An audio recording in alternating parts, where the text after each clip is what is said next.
Hello, good morning, जोहार। मैं राजू और आप देख रहे हैं 24 झारखंड न्यूज। चलिए जानते हैं झारखंड की आज की 25 मुख्य बड़ी खबरों को। जेएसएससी सीजीएल परीक्षा की सीबीआई जांच के लिए दायर याचिका पर हाईकोर्ट में हुई सुनवाई।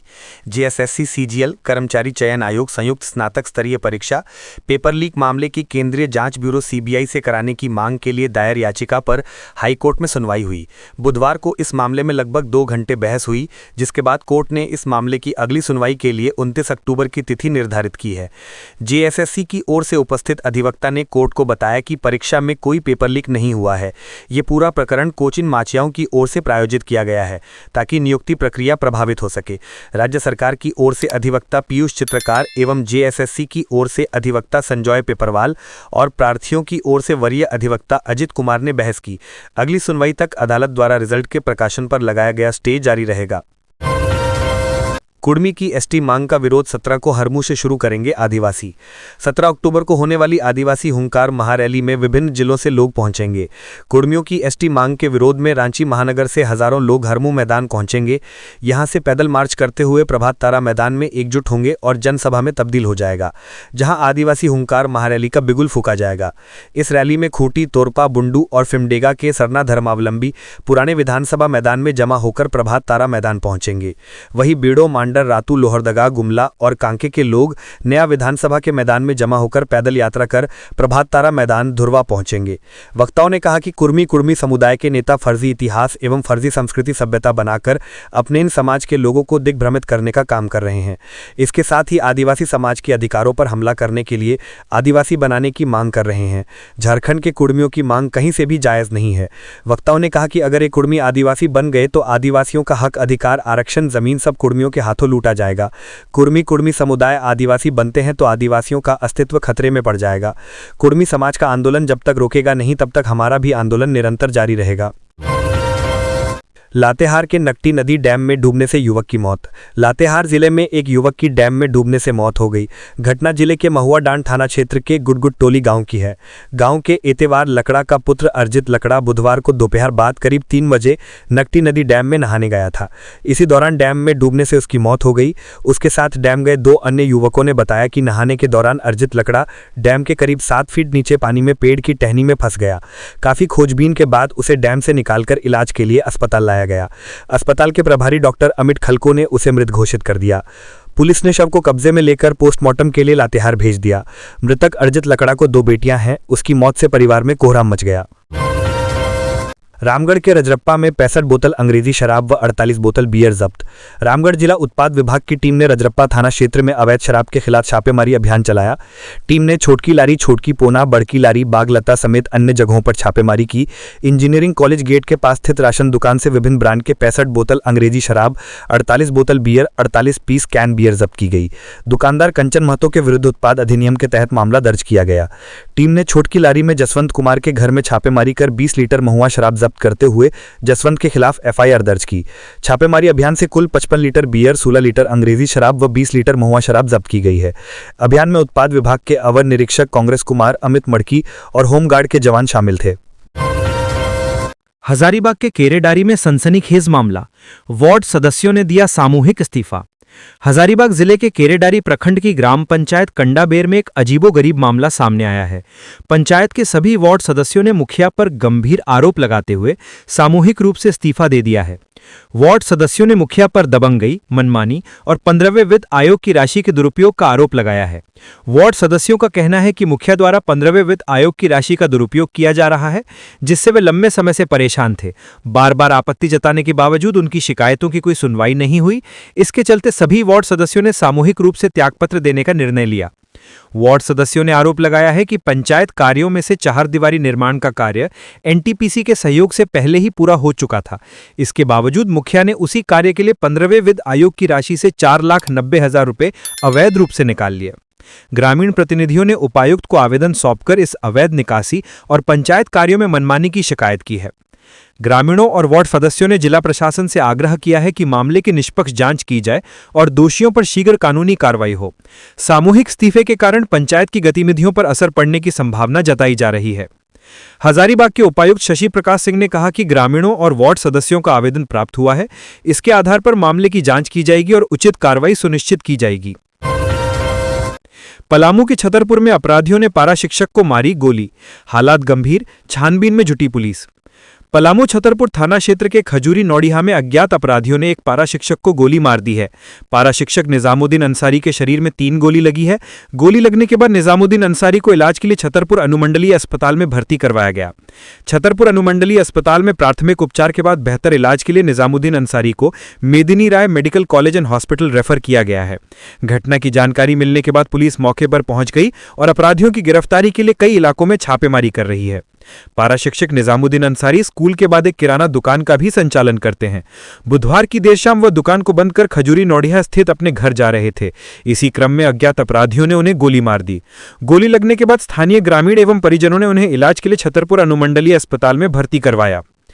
छतरपुर के थाना प्रभारी प्रशांत प्रसाद ने बताया कि पारा शिक्षक को गोली मारी गई है। पुलिस पूरे मामले में छानबीन कर रही है।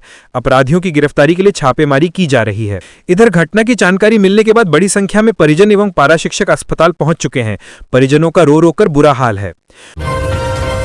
बार काउंसिल चुनाव में नामांकन शुल्क बढ़ाने के फैसले को चुनौती, हाई कोर्ट ने तय की सुनवाई की अगली तारीख।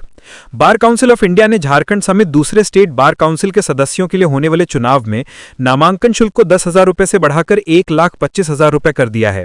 इस फैसले अधिवक्ता धीरज कुमार ने झारखंड हाई कोर्ट में चुनौती दी है। उन्होंने कोर्ट को बताया कि नामांकन शुल्क की अप्रत्याशित बढ़ोतरी अनुचित है। उन्होंने इस फैसले पर तत्काल प्रभाव से रोक लगाने का आग्रह किया है। उनकी याचिका पर आज जस्टिस राजेश कुमार की अदालत में सुनवाई हुई। अब 6 नवंबर को होगी सुनवाई के दौरान बार काउंसिल ऑफ इंडिया और स्टेट बार काउंसिल की ओर से अधिवक्ता ने कहा कि इस मामले पर 17 अक्टूबर को सुप्रीम कोर्ट में सुनवाई लंबित है। लिहाजा उनके आग्रह को स्वीकार करते हुए जस्टिस राजेश कुमार की अदालत ने सुनवाई की अगली तारीख 6 नवंबर निर्धारित की है। गौर करने वाली बात यह है कि नामांकन शुल्क नॉन रिफंडेबल है। इससे स्टेट बार काउंसिल के चुनाव में अधिवक्ताओं की लोकतांत्रिक भागीदारी प्रभावित होगी। उन्होंने कहा है कि राष्ट्रपति के चुनाव में भी अधिकतम 15,000 रुपए का नामांकन शुल्क लगता है। ऐसे में स्टेट बार काउंसिल के चुनाव में नामांकन शुल्क 1,25,000 कैसे किया जा सकता है। अधिवक्ता धीरज कुमार ने आग्रह किया है कि पूर्व की तरह ही नामांकन शुल्क को 10,000 रुपए तक रखा जाए। रांची में अवैध कब्जों के खिलाफ चला अभियान, निगम की टीमों ने हटाए अतिक्रमण। झारखंड की राजधानी रांची में बुधवार को व्यापक रूप से अतिक्रमण के खिलाफ अभियान चलाया गया। रांची नगर निगम ने छठ पर्व के मद्देनजर शहर के विभिन्न घाटों और संपर्क मार्गों पर विशेष स्वच्छता अभियान चलाया। अभियान के तहत अपर बाजार, जेल रोड, पंडरा, धुरवा, बरियातू, हरमू और बड़ा तालाब समेत प्रमुख घाटों के आसपास विशेष सफाई और अवरोध हटाया गया। निगम की टीमों ने मंगलवार को कई घाटों के आसपास सफाई अभियान चलाते हुए अवैध दुकानें, अस्थायी झोपड़ियां, बांस बल्लियों और कचरे के ढेर को हटाया। साथ ही घाटों और तालाबों में साफ सफाई एवं सुगम पहुंच सुनिश्चित करने की दिशा में कार्य किया गया। जारी बयान में कहा गया है कि सभी तालाबों एवं जलाशयों के आसपास स्वच्छता, सुगमता एवं सुव्यवस्था बनाए रखने हेतु निगम की टीमें एक्टिव हैं। निगम की ओर से बुधवार को चलाए गए अभियान के दौरान अरगोड़ा तालाब, जेल तालाब, चडरी तालाब, कर्मटोली तालाब, बनस तालाब और बड़ा तालाब के आसपास विशेष रूप से अवैध कब्जों के खिलाफ कार्रवाई की गई। अतिक्रमणकारियों को आगे अतिक्रमण नहीं करने के निर्देश दिए गए हैं। नगर निगम ने निर्देश जारी करते हुए कहा कि छठ घाटों के आसपास किसी प्रकार का अवैध निर्माण, अस्थायी दुकान या अतिक्रमण दोबारा नहीं लगाया जाए। ऐसा पाए जाने पर संबंधित लोगों के विरुद्ध नियमानुसार कार्रवाई की जाएगी। निगम की विशेष टीम नियमित निगरानी कर रही है ताकि छठ पर्व के दौरान किसी प्रकार की असुविधा न हो। नगर प्रशासक ने बताया कि निगम का उद्देश्य स्वच्छ, सुरक्षित और सौंदर्यपूर्ण वातावरण में छठ पूजा संपन्न कराना है। इसके लिए सभी वार्डों में सफाई व्यवस्था दुरुस्त रखने, मलबा हटाने और प्रकाश व्यवस्था को बेहतर बनाने के निर्देश जारी किए गए हैं। दशमफॉल हादसे में चौथे दिन मिली सफलता, ड्रोन कैमरे से डूबे युवक का शव बरामद। रांची के प्रसिद्ध पर्यटन स्थल दशमफॉल में पिकनिक के दौरान डूबे युवक रोशन कुमार शर्मा का शव 4 दिनों की लगातार कोशिशों के बाद मंगलवार देर शाम बरामद कर लिया गया। शव बरामदगी से पहले सुबह से शाम तक तलाशी अभियान चलाया गया, लेकिन कोई सुराग नहीं मिला। एसडीपीओ ओम प्रकाश ने अंततः ड्रोन कैमरे का उपयोग करने का निर्णय लिया। ड्रोन से ली गई तस्वीरों में पानी के भीतर संदिग्ध आकृति दिखाई दी, जिसके आधार पर एनडीआरएफ की टीम पानी में उतरी और काफी मशक्कत के बाद शव को बाहर निकाला। इस दौरान बुंडू एसडीएम किष्टो कुमार बेसरा, सीओ हंस हिमरम, डीएसपी ओम प्रकाश और दशमफॉल थाना प्रभारी प्रशांत गौरव भी मौके पर उपस्थित रहे। जानकारी के अनुसार रोशन कुमार शर्मा मूल रूप से मधुबनी, बिहार के रहने वाले थे और बेंगलोर की एक कंपनी में इंटीरियर डिजाइनर के रूप में कार्यरत थे। उन्हें हाल ही में रांची के रवि स्टील में इंटीरियर कार्य देखने के लिए भेजा गया था। रविवार को वे दोस्तों के साथ दशम फॉल पिकनिक मनाने पहुंचे थे। मुख्य जलप्रपात से लगभग 1 किलोमीटर ऊपर जंगल की ओर जाने के दौरान यह हादसा हुआ। 4 दिनों तक चलाए गए तलाशी अभियान और ड्रोन कैमरे की मदद से ही अंतिम रूप से शव बरामद हुआ। घटना ने क्षेत्र में सुरक्षा और सतर्कता के महत्व को फिर एक बार उजागर किया है। बाबूलाल मरांडी ने कहा, राज्य में अपराधियों का तांडव, पुलिस बनी मूक दर्शक। भाजपा प्रदेश अध्यक्ष बाबूलाल मरांडी ने झारखंड में लगातार बढ़ती आपराधिक घटनाओं पर गहरी चिंता जताते हुए राज्य सरकार पर कानून व्यवस्था की विफलता का आरोप लगाया है। उन्होंने कहा कि राजधानी रांची के कटहल मोड़ पर सीमेंट कारोबारी राधेश्याम साहू पर दिन दहाड़े हुई गोलीबारी इस बात का प्रमाण है कि राज्य में कानून व्यवस्था पूरी तरह ध्वस्त हो चुकी है। मरांडी ने कहा कि अपराधी खुलेआम तांडव मचा रहे हैं, जबकि पुलिस प्रशासन मूक दर्शक बना हुआ है। कारोबारियों पर लगातार हो रहे हमलों से व्यावसायिक समुदाय में भय और असुरक्षा का माहौल व्याप्त है। भाजपा नेता ने आरोप लगाया कि धनबाद, बोकारो, हजारीबाग और जमशेदपुर जैसे शहरों में अपराधियों द्वारा भयादोहन के लिए फायरिंग की घटनाएं आम हो गई हैं। व्यापारी से लेकर डॉक्टर तक धमकियों के शिकार हैं। ऐसा प्रतीत होता है कि इस अपराध तंत्र में पुलिस और सत्ताधारी तंत्र के लोग भी किसी न किसी रूप में शामिल हैं। मरांडी ने कहा कि हेमंत सोरेन सरकार जनता को सुरक्षा देने में पूरी तरह नाकाम साबित हुई है। कानून व्यवस्था संभालने के बजाय पुलिस अब वसूली में व्यस्त है और अपराधियों को कांड करने की खुली छूट मिली हुई है। मरांडी ने चेतावनी दी कि अगर सरकार ने अब भी होश नहीं संभाला तो झारखंड में व्यवसाय करना दूभर हो जाएगा और जनता का सरकार से भरोसा पूरी तरह उठ जाएगा। घाटशिला उपचुनाव में सोमेश सोरेन झामुमो के प्रत्याशी घोषित। झामुमो के केंद्रीय कार्य समिति की बैठक में बनी रणनीति। झारखंड मुक्ति मोर्चा झामुमो ने घाटशिला उपचुनाव में पूर्व शिक्षा मंत्री रामदास सोरेन के पुत्र सोमेश सोरेन को अपना प्रत्याशी घोषित किया है।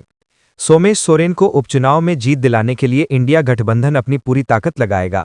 सोमेश के नाम पर मुहर बुधवार को झामुमो के केंद्रीय कार्य समिति की हरमू स्थित सोहराई भवन में हुई बैठक में लगाई गई। केंद्रीय कार्य समिति की बैठक में घाटशिला उपचुनाव के साथ बिहार में होने वाले विधानसभा चुनाव को लेकर भी मंथन किया गया। साथ ही झारखंड में आगामी नगर निकाय चुनाव के विभिन्न समीकरणों पर भी पार्टी के नेताओं ने अपनी बात रखी। बैठक में बिहार में इंडी गठबंधन के अन्य दलों के फैसले के अनुरूप चुनाव की तैयारी से संबंधित रणनीति पर चर्चा की गई। बैठक की अध्यक्षता झामुमो के केंद्रीय अध्यक्ष सह मुख्यमंत्री हेमंत सोरेन ने की। बैठक के बाद उन्होंने मीडिया से बात करते हुए कहा कि घाटशिला उपचुनाव और बिहार विधानसभा चुनाव में जीत के लिए झामुमो पूरी तरह से तैयार है। वहीं बैठक के दौरान हेमंत सोरेन ने पार्टी के कार्यकर्ताओं में चुनाव को लेकर ऊर्जा का संचार भरा। उन्होंने केंद्रीय कार्य समिति के सदस्यों और कार्यकर्ताओं से हर हाल में आम लोगों के बीच रहने का निर्देश दिया। बैठक में पार्टी की ओर से 2 टूक कहा गया कि सभी नेता और पदाधिकारी घाटशिला उपचुनाव में लग जाएं। हेमंत सोरेन ने पार्टी कार्यकर्ताओं से सरकार की उपलब्धियों को जन जन तक पहुंचाने को कहा ताकि अधिक से अधिक लोग झामुमो से जुड़ें। उन्होंने कहा कि सरकार हर वर्ग के लिए और हर क्षेत्र में बेहतर कार्य कर रही है। वहीं झामुमो के केंद्रीय महासचिव सुप्रियो भट्टाचार्य ने बताया कि मुख्यमंत्री हेमंत सोरेन की अगुवाई में झामुमो निश्चित तौर पर घाटशिला उपचुनाव जीतेगी, जिसमें पूरी गठबंधन के अन्य घटक दल भी झामुमो को सहयोग करेंगे। सुप्रियो ने कहा कि पार्टी के पदाधिकारी और कार्यकर्ता सरकार के कार्यों को लेकर आमजनों के बीच जा रहे हैं। उन्होंने बिहार चुनाव के सवाल पर कहा कि महागठबंधन के साथ झामुमो बिहार चुनाव भी लड़ेगा। बैठक में सोमेश सोरेन की जीत सुनिश्चित करने पर अपना ठोस कार्य करने की सहमति बनी। हजारीबाग के 16 प्रधानाध्यापकों के खिलाफ होगी कार्रवाई। 5 साल से मैट्रिक और इंटर में दे रहे घटिया परिणाम। हजारीबाग की 1 दर्जन से अधिक सरकारी उच्च विद्यालय, यूवी और +2 स्कूलों में पिछले कुछ वर्षों में वार्षिक परीक्षा का परिणाम संतोषजनक नहीं रहा है। शिक्षा विभाग ने इन स्कूलों को चिन्हित किया है। इसके बाद 7 उच्च विद्यालय और 9 +2 स्कूलों के कुल 16 प्रभारी प्रधानाध्यापकों से स्पष्टीकरण मांगा गया है। डीईओ ने इस संबंध में 10 अक्टूबर को नोटिस जारी किया है। इसमें सभी प्रधानाध्यापकों को 1 सप्ताह के भीतर यानी 17 अक्टूबर तक जवाब देना अनिवार्य किया है। डीईओ ने अपने पत्र में स्पष्ट किया है कि 2021 से 2025 तक के 5 वर्षों का डेटा स्कूलों ने उपलब्ध कराया है। उपलब्ध आंकड़ों के अनुसार 7 उच्च विद्यालय का मैट्रिक परिणाम और 9 +2 स्कूलों का इंटरमीडिएट विज्ञान संकाय का परिणाम जिला स्तर पर सबसे निचले स्तर का पाया गया है, जो विभागीय नियमों के खिलाफ है। रातू रोड फ्लाईओवर के नीचे ट्रैफिक जैम पर हाईकोर्ट सख्त कार्रवाई का आदेश। झारखंड हाईकोर्ट ने नवनिर्मित रातू रोड एलिवेटेड कॉरिडोर के नीचे ऑटो सिटी बसों के अवैध ठहराव से हो रही परेशानी को लेकर स्वतः संज्ञान से दर्ज जनहित याचिका पर सुनवाई की। चीफ जस्टिस तरलोक सिंह चौहान व जस्टिस राजेश शंकर की खंडपीठ ने मामले की सुनवाई की। पक्ष सुनने के बाद कहा कि रातू रोड एलिवेटेड कॉरिडोर के नीचे टेम्पू छोटी बसों के लगे रहने से होने वाली सड़क जाम से निपटा जाए। किसी भी परिस्थिति में सड़क पर जाम नहीं लगना चाहिए। राज्य सरकार व रांची नगर निगम को सड़क जाम से लोगों को मुक्ति दिलाने के लिए कार्रवाई करने का निर्देश दिया। खंडपीठ ने मामले में सरकार और रांची नगर निगम को स्टेटस रिपोर्ट दायर करने का निर्देश दिया। साथ ही मामले की अगली सुनवाई के लिए खंडपीठ ने 13 नवंबर की तिथि निर्धारित की। इससे पूर्व सरकार की ओर से अधिवक्ता पीयूष चित्रेश व रांची नगर निगम की ओर से अधिवक्ता वंदना सिंह ने पैरवी की। उनकी ओर से बताया गया कि रातू रोड में सड़क जाम को लेकर ट्रैफिक डीएसपी और रांची नगर निगम की बैठक हुई थी। नागा बाबा खटाल के पास अवस्थित वेजिटेबल मार्केट के बेसमेंट तथा जाकिर हुसैन पार्क के पुराने स्टैंड को पार्किंग स्थल के रूप में बनाने का सुझाव आया था। बाद में ट्रैफिक डीएसपी ने इन स्थलों का भौतिक सत्यापन किया तथा पाया कि दोनों जगहों पर पार्किंग स्थल बनाने में कई समस्याएं हैं।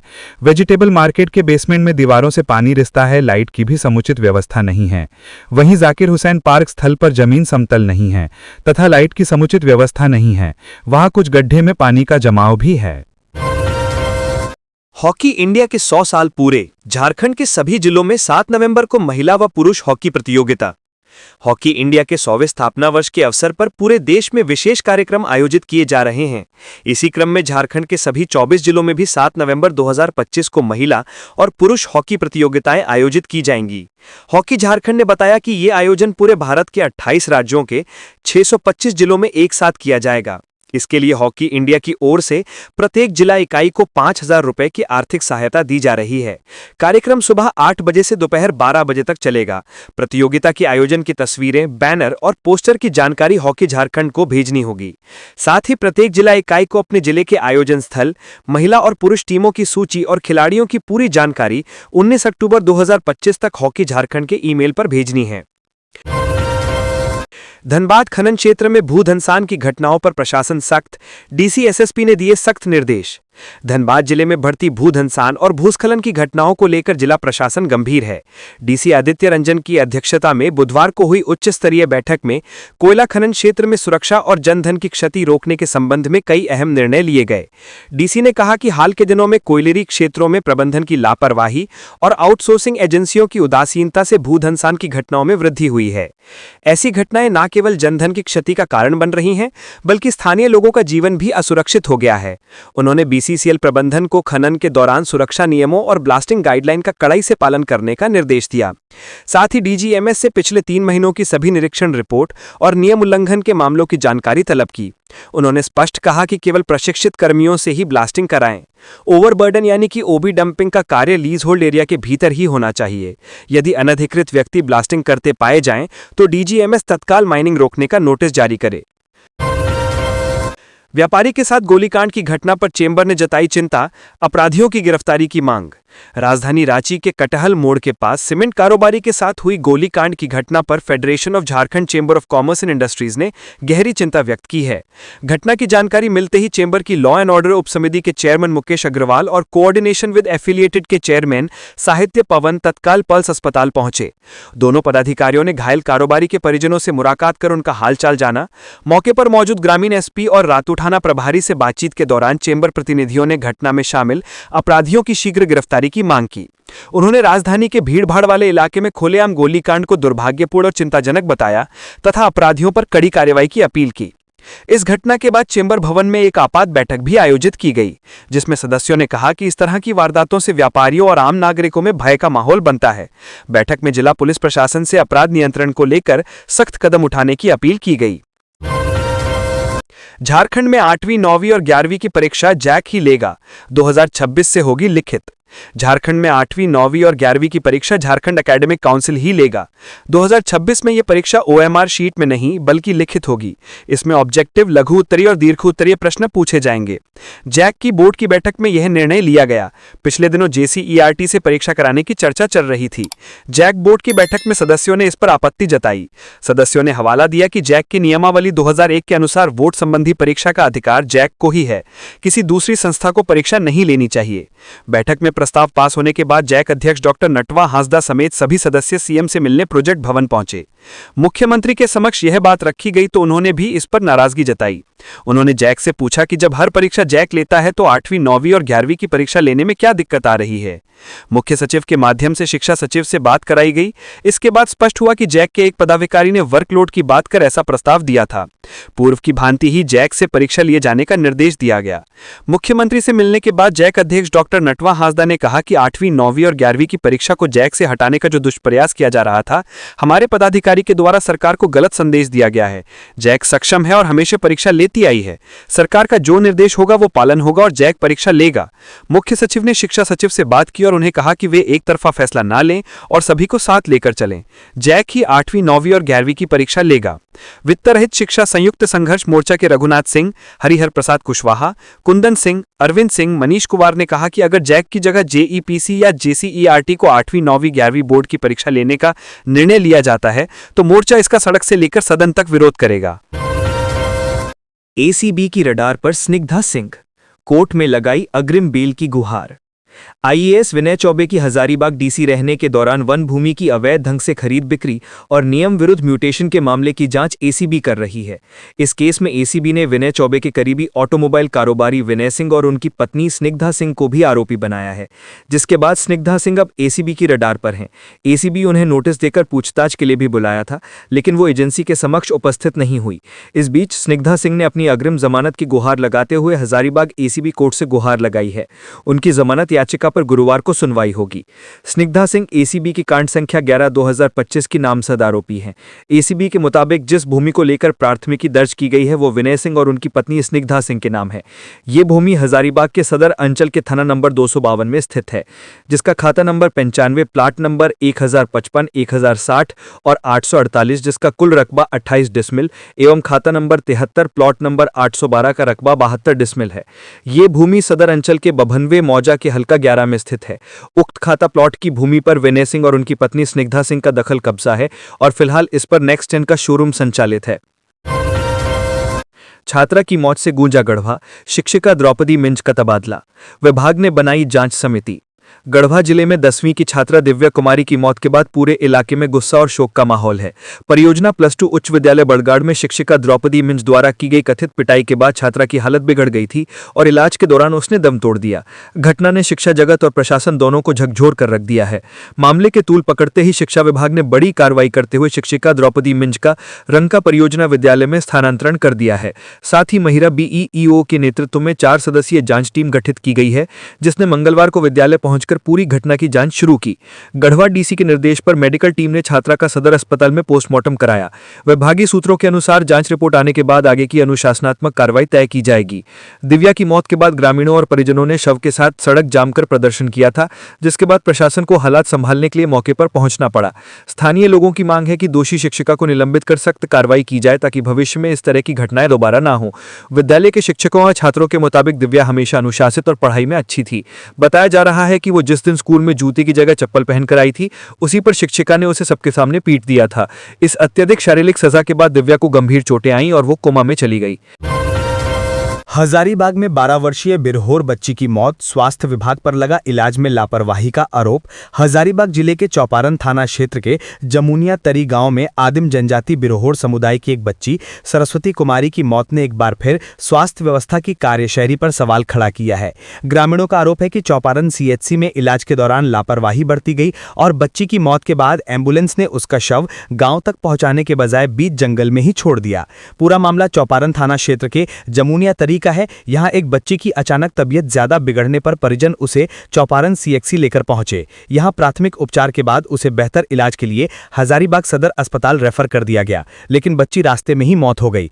इस दौरान सबसे शर्मनाक बात यह रही कि एम्बुलेंस कर्मियों ने शव को गांव से लगभग 8 किलोमीटर पहले जंगल में ही उतार दिया, जिसके बाद परिजन और ग्रामीण चारपाई पर कंधे पर शव को लादकर गांव लेकर आए। ग्रामीणों का आरोप है कि चौपारण सीएचसी में बिरहोर समुदाय की सुध लेने वाला कोई नहीं है। मामूली बुखार या पेट दर्द में भी डॉक्टर बिना जांच किए मरीज को रेफर कर देते हैं। ग्रामीणों ने दवाइयों की गुणवत्ता पर भी सवाल उठाते हुए कहा कि सीएचसी में मिलने वाली दवा खोलते ही पिघल जाती है और उस पर तारीख तक नहीं लिखी होती है। इस ताजा मामले में चौपारण चिकित्सा प्रभारी डॉक्टर फरहाना महफूज का कहना है कि बच्ची गंभीर हालत में आई थी। प्राथमिक उपचार के बाद बेहतर इलाज के लिए उसे रेफर किया गया था। हजारीबाग जाने के क्रम में उसकी मौत हो गई। रास्ता खराब होने की वजह से एम्बुलेंस को बीच जंगल में शव छोड़ना पड़ा। जिला निर्वाचन पदाधिकारी ने घाटशिला के विभिन्न कोषांगों का किया निरीक्षण। निष्पक्ष व पारदर्शी चुनाव के दिए निर्देश। घाटशिला विधानसभा उपचुनाव 2025 के सुचारू, निष्पक्ष और पारदर्शी संचालन को लेकर गठित विभिन्न कोषांगों का निरीक्षण जिला निर्वाचन पदाधिकारी कर्ण सत्यार्थी द्वारा किया गया। इस दौरान उन्होंने निर्वाचन कोषांग, व्यय कोषांग, पोस्टल बैलेट हेतु चिन्हित स्ट्रांग रूम, सामग्री कोषांग, ईवीएम कोषांग तथा परिवहन कोषांग का निरीक्षण कर कार्यों का अवलोकन किया। निरीक्षण के दौरान उन्होंने कहा कि सभी कोषांग निर्वाचन आयोग के दिशा निर्देशों के अनुरूप अपने कार्यों को पूर्ण तत्परता से करें। प्रत्येक कोषांग की भूमिका और जिम्मेदारी स्पष्ट हैं। उन्होंने निर्वाचन कोषांग के निरीक्षण में मतदान केंद्रों की तैयारी, कार्मिकों की तैनाती, प्रशिक्षण कार्यक्रम और लॉजिस्टिक को लेकर परस्पर समन्वय पर बल दिया। व्यय कोषांग द्वारा प्रत्याशियों के व्यय लेखा की सतत निगरानी की जा रही है। जिला निर्वाचन पदाधिकारी ने पार्टी प्रत्याशी एवं समर्थकों द्वारा निर्वाचन कार्य के निमित्त किए जा रहे व्यय पर निगरानी रखे जाने एवं किसी भी संदिग्ध लेन देन पर तत्क्षण रिपोर्ट करने के निर्देश दिए। पोस्टल बैलेट हेतु स्ट्रांग रूम जिला उद्योग केंद्र में चिन्हित किया गया है। परिसर की सुरक्षा व्यवस्था एवं सीसीटीवी निगरानी आदि को लेकर जिला निर्वाचन पदाधिकारी ने निर्देशित किया। सामग्री कोषांग के प्रभारी से चुनाव सामग्रियों का सुरक्षित संधारण एवं वितरण की तैयारी की जानकारी ली गई, ताकि मतदान दल को सुगमता से मतदान सामग्री प्रदान की जा सके। ईवीएम कोषांग को मशीनों का रखरखाव, परिवहन कोषांग को मतदान कर्मियों और सामग्रियों के सुरक्षित एवं समयबद्ध परिवहन को आवश्यक दिशा निर्देश दिए गए। पाकुड़ में दिवाली और छठ पूजा को लेकर ट्रैफिक प्लान जारी। कई मार्ग वन वे। आगामी त्योहारों धनतेरस, दिवाली और छठ पूजा के मद्देनजर पाकुड़ जिला प्रशासन द्वारा नागरिकों की सुविधा और यातायात व्यवस्था को सुचारू रखने के लिए विशेष दिशा निर्देश जारी किए गए हैं।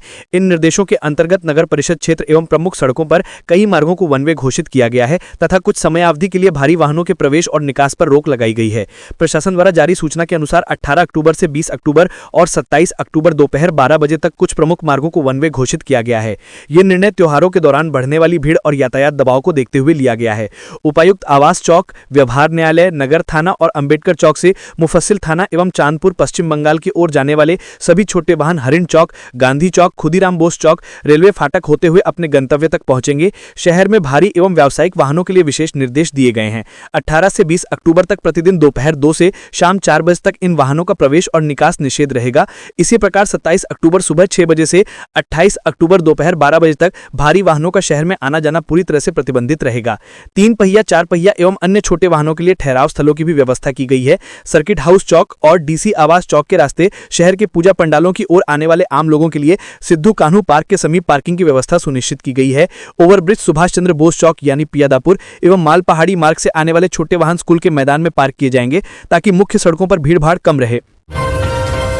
धनबाद में बड़ा हादसा, ट्रेन की चपेट में आने से 2 की मौत। धनबाद जिले के कुमारधुबी ओपी क्षेत्र में ट्रेन की चपेट में आने से 2 लोगों की मौत हो गई। दोनों पार्टी करने रेलवे ट्रैक की तरफ गए थे। स्थानीय लोगों ने घटना की जानकारी पुलिस को दी, जिसके बाद पुलिस ने शव को कब्जे में लेकर पोस्टमार्टम के लिए भेज दिया है। स्थानीय लोगों के मुताबिक दोनों मृतक कुमारधुबी बाजार के नीचे पट्टी के निवासी बताए जा रहे हैं। घटना की जानकारी मिलते ही पुलिस मौके पर पहुंची और शव को कब्जे में लेकर पोस्टमार्टम के लिए धनबाद के SNM-NCH भेज दिया। मृतकों में एक की पहचान सज्जाद अंसारी 50 वर्ष के रूप में हुई है, वहीं दूसरे मृतक की पहचान लालचंद बावरी के 30 वर्षीय पुत्र रॉबिन उर्फ रवि बावरी के रूप में हुई है। दोनों पार्टी करने रेलवे लाइन की तरफ गए थे, तभी ट्रेन की चपेट में आने से दोनों की मौत हो गई। मृतक के परिजन दुलाल बावरी ने बताया कि मृतक उसका चचेरा भाई था और वह अपने बुजुर्ग माता पिता के साथ रहा करता था। वह अपने साथी के साथ रेलवे लाइन के पास पार्टी करने गया था, तभी ट्रेन आई और दोनों उसकी चपेट में आ गए। वहीं दूसरे मृतक के परिजन सद्दाम अंसारी ने बताया कि सज्जाद अंसारी और एक अन्य व्यक्ति रेलवे ट्रैक की तरफ खाने पीने गए थे, तभी ट्रेन आ गई और दोनों की मौके पर ही मौत हो गई। मृतक के 2 छोटे बच्चे हैं, वह दिहाड़ी मजदूरी का काम करता था। इस संबंध में हवलदार विवेक ने बताया कि हादसे की सूचना मिलते ही पुलिस मौके पर पहुंची। दोनों शवों को पोस्टमार्टम के लिए धनबाद भेजा गया है। परिजनों को सूचना दे दी गई है और आगे की कार्रवाई जारी है। तो ये थी आज की झारखंड की टॉप बड़ी खबरें। इसी तरह झारखंड की हर छोटी सी बड़ी खबर देखने के लिए आप हमारे चैनल 24 झारखंड न्यूज को सब्सक्राइब करके बेल आइकन प्रेस कर ले, जिससे झारखंड की हर छोटी सी बड़ी खबर की अपडेट आप तक पहुंचता रहे। तो आज के लिए बस इतना ही, हमें दीजिए इजाजत, फिर मिलते हैं नेक्स्ट न्यूज में।